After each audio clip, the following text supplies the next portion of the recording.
Hi everyone, Fox 61 Chief Meteorologist Rachel Frank here on the Weather Watch. We're keeping an eye on the period of time between Thursday night and Friday night, but especially Thursday night into Friday morning when we could see some brief snow or wintry mix before transitioning over to rain. Accumulation is going to be most likely in the Northwest Hills, where a few inches seem like a good bet. Otherwise, for most of the state, it's just wet and windy heading through the day on Friday with some gusty winds.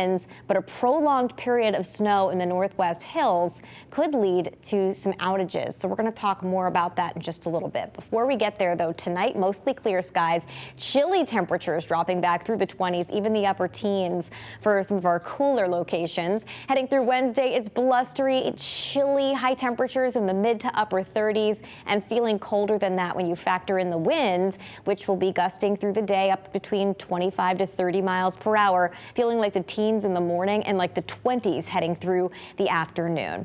Then for your Thursday, we are dry all during the day. It won't be until late Thursday night that we start to see some rain and snow develop, and some of that snow could stick around in the Northwest Hills while others may change over to rain much faster. There could be some lingering problems here in northwestern Connecticut for the Friday morning commute with heavy rain elsewhere. Even the Northwest Hills may eventually transition over to rain, and that rain finishes as we head into Friday evening. So the area where snow accumulation on the order of a few inches is most likely is going to be in Litchfield County, far northwestern Hartford County. There could be some minor accumulations, though, in other inland areas, followed by a change to rain that will be much quicker. And if there is a mix south of that area, it's likely going to get washed away almost immediately by rain. Now, these could change depending on the storm track and the storm's intensity as well. So just keep checking in. We'll likely have a snow map kind of ready for you as we head through the day tomorrow.